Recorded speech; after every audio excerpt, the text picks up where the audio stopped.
El rugido del helicóptero se desvaneció tras dejarnos en el suelo helado. Frente a nosotros, un interminable desierto blanco cegador. A cada paso, nuestras botas se hundían en la nieve, el viento helado que cortaba la piel como un cuchillo se filtraba a través de las capas de abrigo y cada inhalación era un esfuerzo.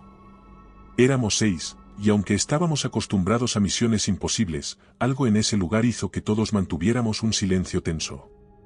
Yo, el sargento Álvarez, lideraba el equipo. Ramírez, siempre con su rifle listo, iba a mi lado, su energía ahora estaba mermada por el frío. Díaz, la francotiradora, marchaba detrás, su mirada fija en la base en la distancia. Ferrer, nuestro técnico, cargaba con equipo especializado para comunicaciones y análisis. Los hermanos López, inseparables, cerraban la formación, siempre bromeando en situaciones tensas. La base se erguía frente a nosotros, un bloque oscuro de hormigón y metal. Apenas visible a través de la ventisca, parecía más una prisión que un centro científico. Un mal presentimiento me invadió cuando vi las ventanas oscuras, reflejando la nieve como ojos vacíos. «Llegaremos en 5», grité, mi voz arrastrada por el viento. Cuando alcanzamos la puerta trasera de la base, estaba parcialmente enterrada por la nieve.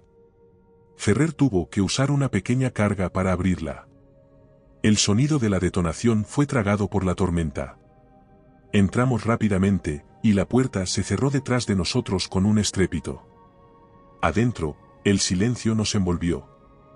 La temperatura era apenas mejor que afuera, pero lo que llamó nuestra atención no fue el frío, sino la ausencia total de vida.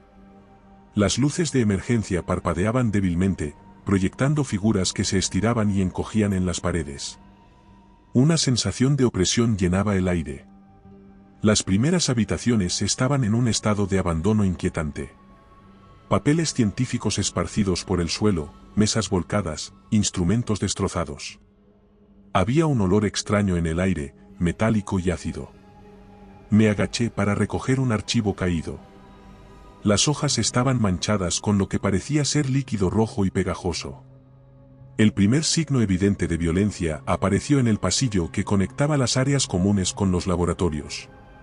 Charcos rojos congelados se extendían sobre el suelo. Eran manchas grandes, algunas acompañadas de rastros que se desvanecían en esquinas o desaparecían bajo puertas cerradas. Continuamos avanzando, más cautelosos ahora. Las puertas estaban bloqueadas desde el interior con muebles, como si alguien hubiera intentado desesperadamente detener algo. Cristales rotos y grietas en las paredes sugerían estallidos o impactos violentos.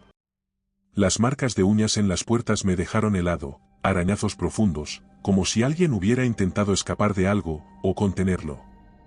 Llegamos al comedor, una sala amplia que parecía haber sido el escenario de un caos absoluto. Mesas volcadas, bandejas y restos de comida congelados sobre el suelo. Las paredes tenían grietas y manchas rojas esparcidas en ángulos extraños. En el centro, una silla estaba tirada junto a un charco de agua congelada, donde antes probablemente había un cuerpo. Esto no fue un accidente, dije, más para mí que para los demás. Fue en ese momento cuando lo encontramos. En una habitación pequeña, que parecía un almacén, un hombre estaba acurrucado en una esquina, temblaba como una hoja. Vestía el uniforme del personal de la base, pero estaba en un estado deplorable, rostro pálido, labios agrietados, ojos hundidos y enrojecidos. Ferrer, llamé, y se acercó con un botiquín. El hombre nos miró como si fuéramos espectros. En ese momento, el aire pareció cambiar, la temperatura descendió de golpe. Fue entonces cuando escuchamos el ruido, un crujido seco, profundo, como si el hielo se quebrara desde lo más profundo de la estructura. Instintivamente, todos apuntamos nuestras armas hacia la entrada del almacén. El pasillo estaba oscuro, pero nuestras linternas no detectaron nada. Sin embargo, había algo en el aire, una presión que nos aplastaba, una sensación de que algo nos estaba mirando. El laboratorio era un caos de cables arrancados, monitores destrozados y herramientas esparcidas como si alguien hubiera intentado desmantelar todo en un arrebato desesperado. La iluminación era escasa, solo un par de luces de emergencia parpadeaban, lanzando sombras inquietantes sobre las paredes. En el centro de la habitación, una máquina masiva y dañada parecía el corazón de aquel desastre. ¿Qué demonios es esto?, preguntó Ramírez, acercándose con cautela, su arma lista para disparar ante cualquier movimiento. Ferrer dejó caer su mochila y examinó los restos. Pasó los dedos por la estructura metálica, retirando un polvo blanco que parecía escarcha. Es un generador de partículas, dijo tras un momento. Pero esto está modificado. Es como si hubieran intentado abrir algo. Su tono desconcertado puso a todos tensos. Díaz se mantenía junto a la puerta, el rifle firme en sus manos, mientras los demás inspeccionaron los rincones más oscuros de la sala.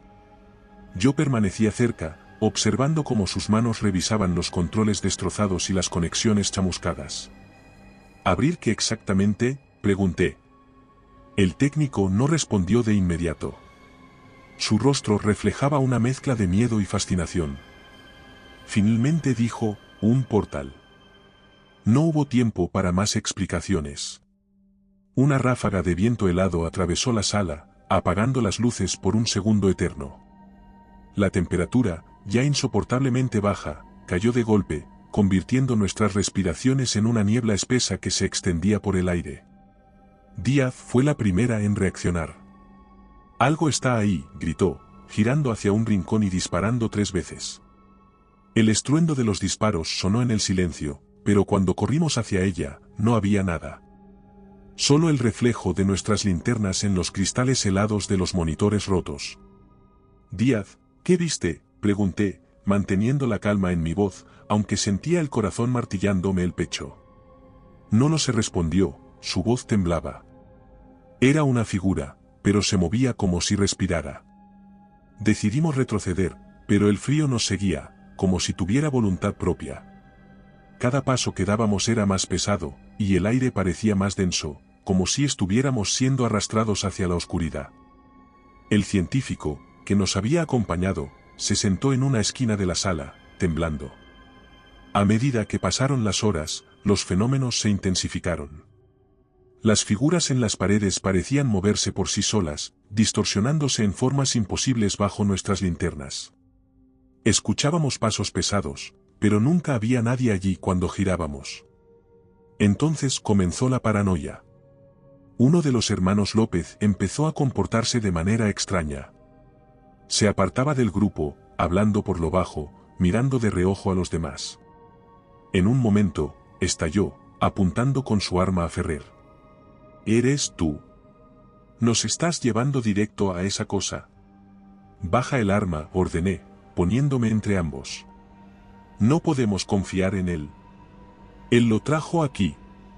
Intentamos calmarlo, pero salió corriendo, encerrándose en una de las habitaciones cercanas. Golpeamos la puerta, gritándole que abriera, pero no hubo respuesta. Unos momentos después, escuchamos un grito ahogado y un golpe sordo. Cuando logramos forzar la puerta, solo encontramos un charco de agua congelada en el suelo, reflejando la luz de nuestras linternas.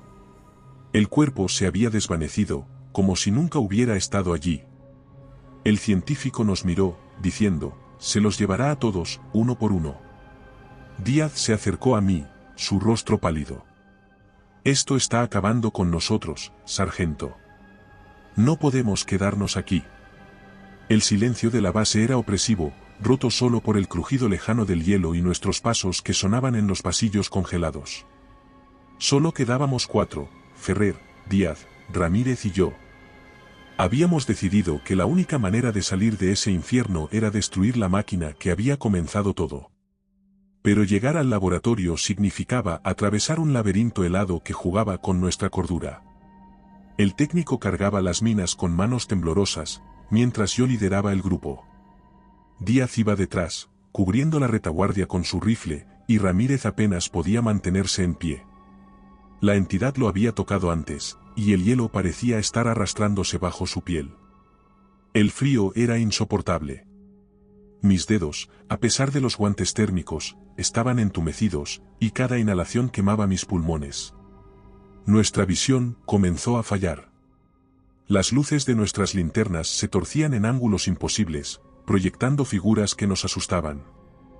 Avanzamos por un pasillo estrecho donde el hielo había cubierto las paredes y el suelo como una segunda piel. Cada paso era una lucha por mantener el equilibrio. Fue ahí cuando el viento nos emboscó. Primero fue un sonido, apenas audible sobre nuestra respiración, pero luego se transformó en un rugido ensordecedor que llenó el pasillo. Una ráfaga helada nos golpeó como una ola, y el hielo bajo nuestros pies comenzó a moverse, como si cobrara vida. «No se detengan», grité, pero era demasiado tarde. El viento se concentró alrededor de Ramírez, y su cuerpo se detuvo, como si algo lo hubiera atrapado. Sus ojos se abrieron desmesuradamente, y comenzó a gritar mientras una capa de escarcha crecía sobre su piel. Intentamos alcanzarlo, pero el hielo se formó rápidamente a su alrededor, encerrándolo en una prisión cristalina. Ramírez dejó de moverse. Sus gritos se apagaron, y su cuerpo, ahora completamente congelado, se desmoronó en pedazos frente a nosotros. No había tiempo para lamentar su pérdida. Ferrer me sacó de mi trance. «Tenemos que seguir, o todos terminaremos igual». Finalmente, llegamos al laboratorio. La puerta estaba parcialmente abierta, y el resplandor azul que emanaba de la máquina iluminaba el corredor, dándole un aspecto espectral, casi como si estuviéramos entrando en otro mundo. Adentro, la máquina estaba en pie, emitiendo pulsos rítmicos de luz, como el latido de un corazón. El aire era más frío que nunca, y el sonido del viento parecía venir de la máquina. El técnico se apresuró a colocar las cargas alrededor de la estructura. Yo lo cubría, con el rifle en la mano, mientras Díaz mantenía la entrada asegurada. «Esto debería ser suficiente para destruirlo», dijo, con voz temblorosa. Sus manos se movían rápidamente, pero su respiración era irregular. Sabía que también estaba sintiendo el peso de la presencia que nos rodeaba. Entonces, la entidad se manifestó. No la vimos. Nunca llegamos a verla, pero su presencia era aplastante. El aire se volvió tan pesado que era difícil respirar, y el frío atravesó nuestras ropas como si estuviéramos desnudos. Sentí un peso invisible sobre mis hombros, una presión que me obligaba a arrodillarme. La francotiradora fue la primera en sucumbir. Soltó su rifle y cayó al suelo, temblaba, mientras sus labios comenzaron a volverse azules. «Sargento», gritó Ferrer, su voz apenas audible sobre el rugido del viento. La escarcha comenzó a cubrir su cuerpo mientras ajustaba los temporizadores. Sus dedos se movían cada vez más lentos, pero no se detuvo. «Termina esto», me gritó. Quise correr hacia él, pero mis piernas no respondían. El frío me había paralizado. Solo pude observar cómo se congelaba por completo, su cuerpo se transformó en una estatua de hielo mientras sus últimos movimientos completaron la activación del detonador. Con un esfuerzo sobrehumano, me levanté y corrí hacia la salida del laboratorio. Detrás de mí, el rugido del viento aumentó, mezclándose con un sonido agudo que me perforó los oídos. El pasillo tembló bajo mis pies, y justo cuando crucé la puerta, una detonación ensordecedora sacudió la base. El laboratorio estalló en una tormenta de hielo y fuego. La onda expansiva me lanzó contra una pared, y por un momento todo se volvió negro. Cuando abrí los ojos, el frío aún estaba allí, pero algo había cambiado. El viento había cesado, y el resplandor azul de la máquina había desaparecido. Con las manos entumecidas, logré arrastrarme hacia la salida de la base. Mis pies apenas respondían, y cada movimiento era un esfuerzo titánico. Cuando finalmente alcancé el exterior, vi las luces del helicóptero que venía a rescatarnos. Me subieron a bordo, y mientras el piloto despegaba, miré hacia la base. Desde el aire, pude ver algo que me heló más que el frío, una grieta enorme en el hielo cerca del laboratorio. Desde su interior, un resplandor azul aún emanaba débilmente. Sabía lo que significaba. Habíamos fallado. Después del rescate, el ejército me aisló durante semanas. Dijeron que era necesario para mi recuperación, pero sé que estaban más interesados en mi testimonio que en mi salud. Me interrogaron una y otra vez, siempre con las mismas preguntas: ¿qué viste? ¿Cómo escapaste? ¿Qué ocurrió con el portal? No les conté todo. Dejé fuera los detalles que no podía explicar, la sensación de ser observado incluso en la soledad, las voces en el viento, la presencia que parecía haberse quedado conmigo incluso después de abandonar la base. Sabía que si les hablaba de eso, no me dejarían salir jamás.